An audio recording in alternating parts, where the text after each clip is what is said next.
Oh, that's my girl. That's best girl of the season. Yo, down, boy. Yep. See, this is what you normally don't see in these shows. They're like, join my side. And they're like, I can't. Like, you don't have to actually join their side. Be like, yeah, absolutely. We're gonna destroy the... And then as soon as they turn your back, shoot them in the back of the head.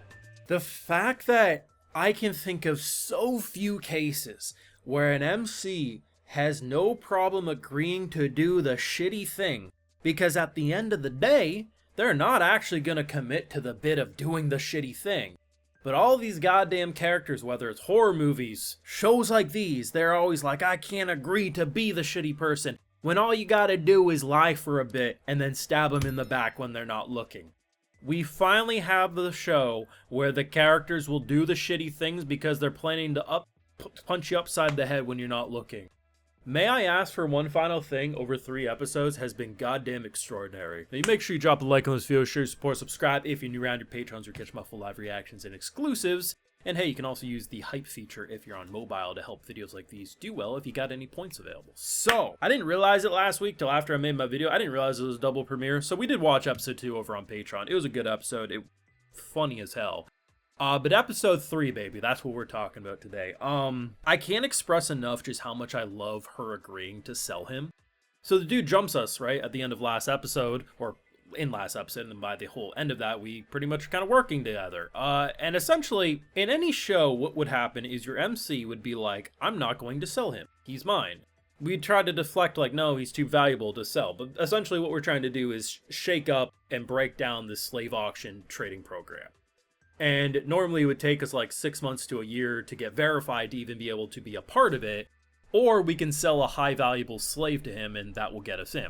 If we're already planning on tearing the whole thing down, agreeing to sell him for the short term, while short term might hurt him, it's what needs to be done. This is a character, mind you, who anytime people piss her off, if she's unfiltered, and currently she is, she punches you and basically Team Rocket blasts you off again. So what does she do? Yeah, she clenches her fist, but she's like, oh, is that all you need? Sure, absolutely, I'll sell them to you. This is the thing where, like, so many times in movies, it's like the villain will look at the character and be like, join me, come to the dark side. And they're like, I can't, I'm a good person. And every time, I've thought this since I was a kid, and maybe that says something about me, but I always thought to myself, why don't you agree? As soon as they look away, they're like, hey, kill your mother, do this or that. Yeah, okay, give me the weapon. And then you shoot them.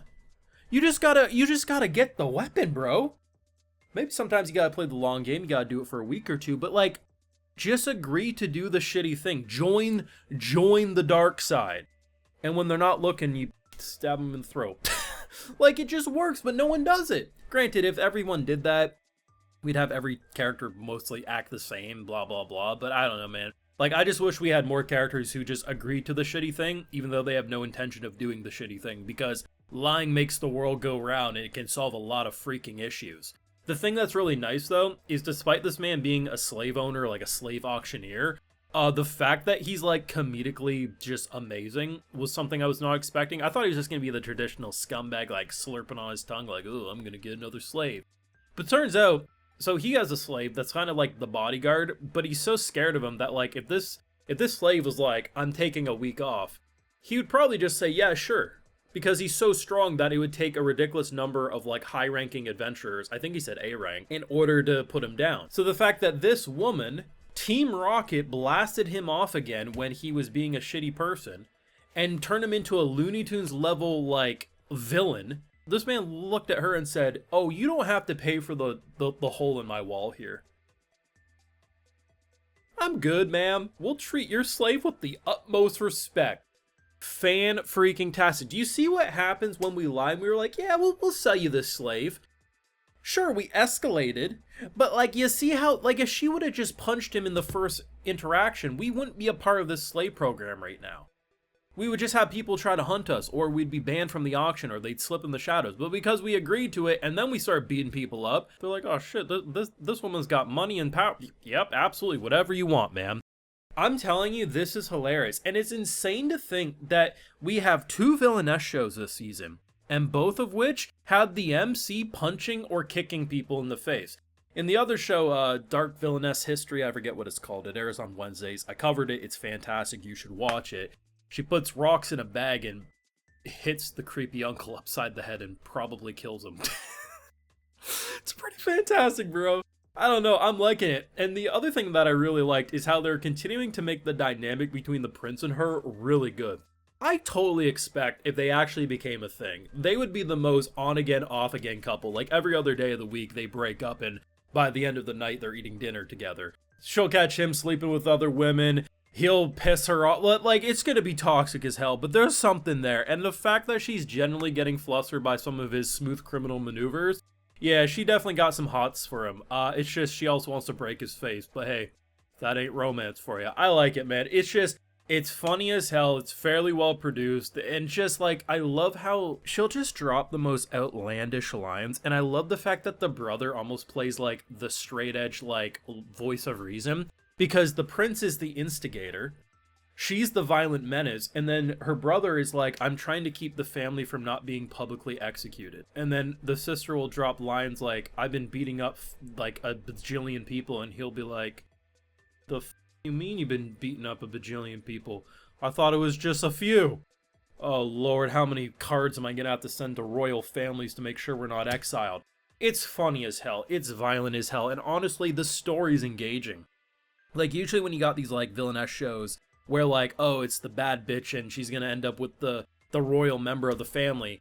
Like, usually, like, one of them's, like, at least, like, super to the books, where the prince here is like, listen, I just chase after things that are fun. Like, that seemingly is why he has lust for her. I don't think he's in love with her, and I don't think she's in love with him yet, but there's lust there. And that's, like, the fact that when he went over to her when she was a child, and he's like, why don't you just talk to my father? You could get out of this abusive thing, and she's like, you think I'm scared? That's where the lust started to begin and to kind of blossom, is he's like, oh, she's interesting. Everyone plays by the rules. Everyone functions the same as a royal member. And then she's out here potentially going to kill my brother someday. That's exciting as hell. It's twisted, but like, I think that's what makes it so interesting, is that neither one of the central two play by your traditional royal standard rules.